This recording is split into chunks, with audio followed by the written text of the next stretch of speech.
अगर इंडिया वाकई fastest growing economy है और इंडिया जैसे इमर्जिंग इकोनॉमी बेहतर रिटर्न देते हैं किसी भी डेवलप्ड इकोनॉमी के मुकाबले, तो फिर विदेशी इन्वेस्टर्स इंडियन मार्केट को छोड़ क्यों रहे हैं? जो फॉरेन इन्वेस्टर्स कभी इंडियन स्टॉक मार्केट के मेन पार्टिसिपेंट्स थे, बैकबोन थे इंडियन फाइनेंशियल मार्केट के, उन्हें इंडियन मार्केट में प्रॉब्लम क्या हुई?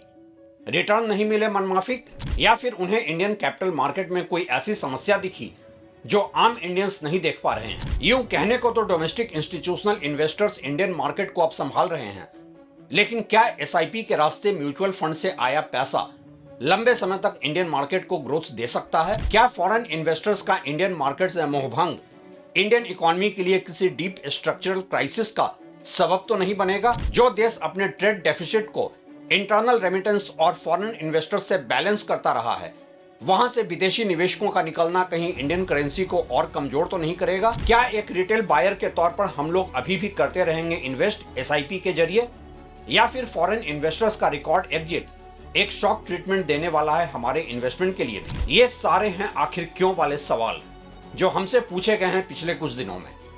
आज इस वीडियो में हम समझने की कोशिश करेंगे कि आखिर क्या प्रॉब्लम है इंडियन मार्केट के साथ और कितना सीरियस है विदेशी इन्वेस्टर्स का लगातार इंडियन मार्केट से पैसा निकालना।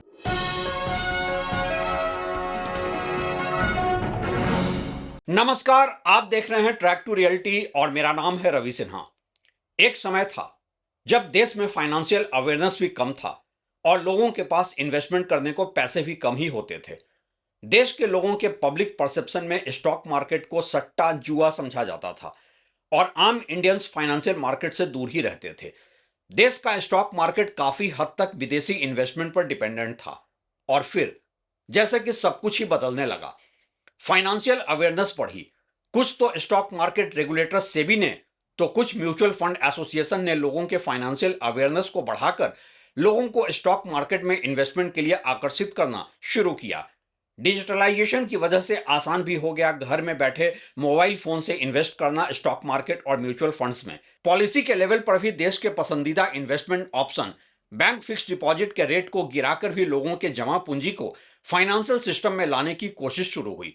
और इसी के साथ जब यह लगने लगा कि इंडिया का स्टॉक मार्केट अब उस मैच्योरिटी के लेवल को टच कर रहा है जहां की डोमेस्टिक और फॉरेन इन्वेस्टर्स दोनों ही इन्वेस्ट कर रहे हैं, बराबर के पार्टिसिपेंट बनते जा रहे हैं, तो अचानक एक बार फिर से जैसे कि स्टॉक मार्केट को झटका देने के लिए फॉरेन इन्वेस्टर्स ने अपने हाथ खींच लिए। ज्यादातर आम इंडियंस जो स्टॉक मार्केट में इन्वेस्ट करते हैं और जिन्होंने खास तौर पर कोविड के बाद से सिर्फ हाई रिटर्न्स ही देखे थे, उन्हें पिछले 2-3 साल में कोई रिटर्न नहीं ही मिला है। जो कुछ लोग सही स्टॉक में इन्वेस्टेड भी थे, वो भी कैलकुलेट कर रहे हैं कि दूसरे एसेट के मुकाबले ये रिटर्न कितना निगेटिव इन्वेस्टमेंट है। और स्टॉक मार्केट के ऐसे फ्लैट ग्रोथ की वजह है विदेशी इन्वेस्टर्स की रिकॉर्ड बिकवाली। वो छोड़ रहे हैं एक के बाद एक इंडियन स्टॉक मार्केट को। हाँ, डोमेस्टिक इन्वेस्टमेंट ने इंडियन मार्केट को अभी तक संभाला हुआ है। कोई ऐसा स्टॉक मार्केट क्रैश होने से रोका है जो देश में हाहाकार मचा दे। लेकिन आज हर तरफ सवाल भी पूछे जा रहे हैं कि आखिर कब तक? कहीं stock market delaying the inevitable के तहत आने वाले बड़े तूफान को बस टाल तो नहीं रहा है? क्या फॉरेन इन्वेस्टर्स बिल्कुल ही इंडियन मार्केट को छोड़ चुके हैं? इस सवाल के जवाब के पहले तो एक सवाल मेरी तरफ से ये कि क्या आप लोगों ने अभी तक ये चैनल सब्सक्राइब कर लिया है, वीडियो को लाइक और हाइप कर लिया है? अगर नहीं तो अभी कर लें। हम यहां हर वो मुद्दे उठाते हैं जो फेक न्यूज और पेड न्यूज के इस दौर में आपको कहीं और नहीं दिखने को मिलेगा, और कंज्यूमर इंटेलिजेंस को बढ़ाने की इस मुहिम में आपका साथ जरूरी है। अगर हम सिर्फ आंकड़ों को ही देखें, टोटल वॉल्यूम तक ही सीमित रहेंगे, तो भारतीय स्टॉक मार्केट में विदेशी निवेशकों एफपीआई एफआईआई का पैसा अभी भी बहुत बड़ा है, लेकिन पिछले कुछ वर्षों में उनकी हिस्सेदारी लगातार घट रही है। यूं कहने को तो फॉरेन इंस्टीट्यूशनल इन्वेस्टर्स अभी भी इंडियन स्टॉक मार्केट में 16% से ज्यादा की होल्डिंग रखते हैं, लेकिन यह शेयर पिछले 13 वर्षों में अपने न्यूनतम स्तर पर है। एफआईआई की तुलना में डोमेस्टिक इंस्टीट्यूशनल इन्वेस्टर्स डीआईआई जैसे म्यूचुअल फंड्स और इंश्योरेंस कंपनीज की हिस्सेदारी अब एफपीआई से ज्यादा हो चुकी है। हाल के महीनों में भारी विदेशी बिकवाली भी देखी गई है। सिर्फ 2026 के पहले 4 महीनों में एफपीआई ने भारतीय शेयर बाजार से 20 बिलियन से ज्यादा रुपए में लगभग 1.9 लाख करोड़ निकाल चुके हैं। मार्च 2026 में एफपीआई इक्विटी असेट्स लगभग 10 लाख करोड़ रुपए घट गए थे। यूं आंकड़ों के लिहाज से भारत अब भी दुनिया के सबसे बड़े इमर्जिंग मार्केट में है। विदेशी निवेशक अभी भी बैंकिंग, आईटी, फाइनेंशियल्स और लार्ज कैप कंपनियों में भारी निवेश रखते हैं, लेकिन फर्क साफ है पहले और अब के इन्वेस्टमेंट पैटर्न में। अब भारतीय रिटेल इन्वेस्टर्स और एसआईपी मनी मार्केट को ज्यादा सपोर्ट दे रहा है। लेटेस्ट आउटफ्लो डेटा को अगर देखें तो करंट सिचुएशन यह है कि 2026 के पहले 4 महीनों में ही विदेशी निवेशक 1.9 लाख करोड़ निकाल चुके हैं। सिर्फ मार्च 2026 में 60,847 करोड़ निकले हैं, जो कि एक रिकॉर्ड मंथली आउटफ्लो है। मतलब 2026 अभी खत्म भी नहीं हुआ और आउटफ्लो ऑलरेडी रिकॉर्ड लेवल पर है। अब अगर इसे पिछले साल 2025 से भी कंपेयर करें तो 2025 में टोटल आउटफ्लो रहा था 1.6 लाख करोड़ के आसपास और 2026 के शुरू के 4 महीनों में ही यह नया रिकॉर्ड बन चुका है। डेटा पॉइंट्स साफ दिखा रहे हैं कि इंडियन स्टॉक मार्केट से आउटफ्लो स्पीड बढ़ रही है और फॉरेन इन्वेस्टर्स एग्रेसिवली पैसा निकाल रहे हैं। हाँ, यहां पर यह रियलिटी चेक जरूरी है कि इतने बड़े आउटफ्लो के बावजूद इंडियन मार्केट क्रैश नहीं हुआ, क्योंकि domestic investors DII plus retail पैसा डाल रहे हैं। डोमेस्टिक बाइंग ने कई बार फॉरेन सेलिंग को एब्जॉर्ब भी किया है, लेकिन 2 लाख करोड़ पर ईयर का आउटफ्लो अब नॉर्मल बनता जा रहा है। तो क्या इंडिया ग्रोथ स्टोरी खत्म हो रही है या बस ग्लोबल मनी रोटेट हो रहा है? और सबसे बड़ा सवाल तो ये कि अभी जो ट्रेंड दिख रहा है उसके पीछे वजह क्या है? कई प्रैक्टिकल रीजंस हैं। सबसे पहले तो इंडिया का मार्केट वैल्यूएशन में बहुत ज्यादा एक्सपेंसिव हो चुका है। हर इन्वेस्टर के लिए यह चिंता का सबब है। इंडियन मार्केट अब ग्लोबल पीयर्स से महंगे हो गए हैं। इंडियन स्टॉक का PE ratio, price to earning, US, China, Asian market से बहुत ज्यादा है। ग्लोबल फंड्स सोचते हैं कि सेम मनी कहीं और इन्वेस्ट करने से ज्यादा रिटर्न मिल सकता है। दूसरी वजह है इंडियन करेंसी का लगातार कमजोर होना।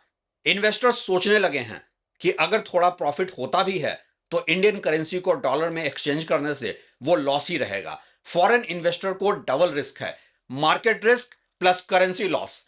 तीसरी वजह है यूएस इंटरेस्ट रेट्स हाई हैं और पैसा वापस जा रहा है। जब फेडरल रिजर्व इंटरेस्ट रेट्स बढ़ाता है, यूएस बॉन्ड्स अट्रैक्टिव हो जाते हैं और पैसा इमर्जिंग मार्केट्स, इंडिया जैसे देशों से निकलकर यूएस में जाता है। इसे कहते हैं रिस्क ऑफ सेंटिमेंट। चौथी वजह है चाइना का बूमिंग मार्केट, जो अब ज्यादा अट्रैक्टिव दिखने लगा है। चाइना मार्केट में प्राइस करेक्शन के बाद वैल्यूएशंस बहुत चीप हो गई। कुछ ग्लोबल फंड्स अब बाय द डिप स्ट्रेटजी से चाइना में वापस जा रहे हैं। एक और वजह है dollar strength, currency factor. Strong USD का मतलब होता है emerging markets weak. Profit booking भी एक वजह है, क्योंकि 2020 से 2024 में इंडिया ने स्ट्रॉन्ग रैली दी। कोविड के क्रैश के बाद जबरदस्त प्रॉफिट हुआ इन्वेस्टर्स को। अब फंड्स प्रॉफिट बुक कर रहे हैं, पोर्टफोलियो रीबैलेंस कर रहे हैं। सेक्टर स्पेसिफिक कंसर्न्स एक और वजह है। कुछ सेक्टर्स में कंसर्न्स हैं, IT, global slowdown impact, FMCG, margin pressure, small cap का ओवर वैल्यूएशन, सेलेक्टिव सेलिंग हो रही है। और एक वजह यह भी है कि इंडिया के कंपनीज न्यू एज टेक्नोलॉजी जैसे कि एआई में कहीं स्टैंड नहीं करते हैं और आज इन्वेस्टर्स सबसे ज्यादा बुलिश हैं कहीं तो ऐसे ही सेक्टर के स्टॉक्स में। इस ग्लोबल आईटी रेस में इंडियन आईटी कंपनीज जो बेसिकली कोडिंग और सर्विस प्रोवाइडर रहे हैं वो पिछड़ रहे हैं। हमारी रियलिटी चेक तो यही है कि एफआईआई आउटफ्लो का मतलब है इंडिया मार्केट का स्ट्रक्चरली वीक होना। Domestic investors, DII plus retail अब स्ट्रांग हैं, इसलिए मार्केट क्रैश नहीं हो रहा है इतने ज्यादा आउटफ्लोज के बाद भी। लेकिन सबसे अहम सवाल तो ये कि क्या एफआईआईज इंडियन स्टॉक मार्केट में वापस लौटेंगे? सीधा जवाब तो यही है कि ग्लोबल इन्वेस्टर्स अगर वापस आएंगे भी तो टाइमिंग और स्पीड डिपेंड करेगी कुछ बड़े फैक्टर्स पर। चलो इसे प्रैक्टिकल तरीके से आज समझते हैं। सबसे पहले देखते हैं कि क्या हिस्टोरिकली एफआईआई वापस आते हैं। हाँ, और बार बार आते हैं। इंडिया में हर बड़े आउटफ्लो फेज 2008, 2012, 2020 के बाद एफआईआईज ने स्ट्रॉन्ग कमबैक किया है। कारण सिंपल है, इंडिया एक हाई ग्रोथ मार्केट है, चाइना के बाद सबसे बड़ा। फिर अभी क्यों नहीं आ रहे हैं? शॉर्ट टर्म रियलिटी यह है कि अभी इन्वेस्टर्स वापस आते नहीं दिख रहे हैं। तो फिर कब वापस आएंगे ये फॉरेन इन्वेस्टर्स? क्या हो सकता है trigger point? Trigger 1, valuation cooling. अगर मार्केट करेक्ट करता है 10-15% तो एफआईआई डिप बाइंग करेंगे। ट्रिगर 2, इंडियन करेंसी का डिवैल्यूएशन रुक जाए और रुपया मजबूत दिखने लगे तो इंडिया ज्यादा अट्रैक्टिव ऑटोमेटिकली मार्केट बन जाएगा दूसरे पीयर मार्केट से ज्यादा। तीसरा ट्रिगर है यूएस रेट कट्स। जैसे कि फेडरल रिजर्व रेट कट्स शुरू करेगा, पैसा इमर्जिंग मार्केट्स या इंडिया जैसे कंट्रीज में वापस आएगा ही। Trigger 4, strong earning growth. अगर इंडियन कंपनियों की अर्निंग स्ट्रांग रहती है तो स्टॉक्स के एक्सपेंसिव होने का जस्टिफिकेशन मिल जाएगा। Trigger 5, China weakness continues. अगर चाइना रिकवरी फेल होती है तो इंडिया फिर से टॉप डेस्टिनेशन बन जाएगा। सबसे बड़ा इंसाइट यह है कि एफआईआईज का बिहेवियर इमोशनल नहीं होता है, वो प्योर मैथ्स पर चलते हैं। Return is equal to growth plus valuation plus currency. India में ग्रोथ स्ट्रांग नहीं है, वैल्यूएशन हाई है, करेंसी रिस्क है और इसलिए इन्वेस्टमेंट पॉज भी है और फंड एग्जिट भी। एक हिडन ट्रूथ यह भी है कि स्मार्ट एफआईआईज देखते हैं अपॉर्चुनिटी। जब रिटेल बायर पैनिक करता है वो बाई करते हैं, जब रिटेल इन्वेस्टर एक्साइटेड होता है तो वो सेल करते हैं। अभी रिटेल स्ट्रांग है, एफआईआईज कॉशस हैं, लेकिन कितना स्ट्रांग है इंडिया ग्रोथ स्टोरी? और क्या फॉरेन इन्वेस्टर्स की लड़ाई बस स्टॉक के एंट्री प्राइस की है? इसका जवाब तो आने वाला वक्त ही देगा। हाँ, फंडामेंटल्स उतने स्ट्रांग नहीं नजर आ रहे हैं कि कोई शॉर्ट टर्म फोरकास्टिंग की जाए एक पॉजिटिव नोट के साथ। एक आखिरी सवाल, क्या किया जा सकता है इंडियन स्टॉक मार्केट को फिर से इन्वेस्टमेंट के लिए अट्रैक्टिव बनाने के लिए?